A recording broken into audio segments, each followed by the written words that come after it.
कैसा होगा जब बीजेपी मुझे गायब करना चाहती है और दीगर हिज़्ब इख्तिलाफ की पार्टियां के लिए मेरा वजूद सिर्फ वोट डालना और अपनी खबर में जाकर सो जाना है। इसीलिए आप देखते हैं कि ये समाजी इंसाफ है सर कि 4% मुसलमान जीत कर आते हैं। सर इस ऐवान में ओबीसी समाज के एमपी अब अपर कास्ट के एमपी के बराबर हो चुके हैं।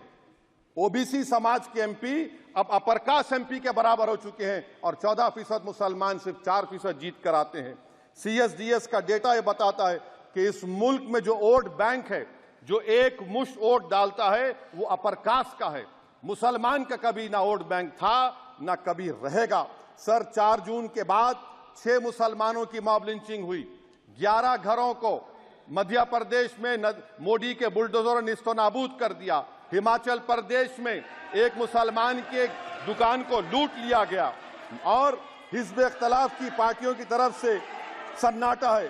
शायद अब वक्त आ चुका है कि लफ्ज मुसलमान का नाम लेना भी अब उस पर पाबंद। कैसा होगा जब बीजेपी मुझे गायब करना चाहती है और दीगर हिज़्ब इख्तिलाफ की पार्टियां के लिए मेरा वजूद सिर्फ वोट डालना और अपनी खबर में जाकर सो जाना है। इसीलिए आप देखते हैं कि ये समाजी इंसाफ है सर कि 4% मुसलमान जीत कर आते हैं। सर इस ऐवान में ओबीसी समाज के एमपी अब अपर कास्ट के एमपी के बराबर हो चुके हैं।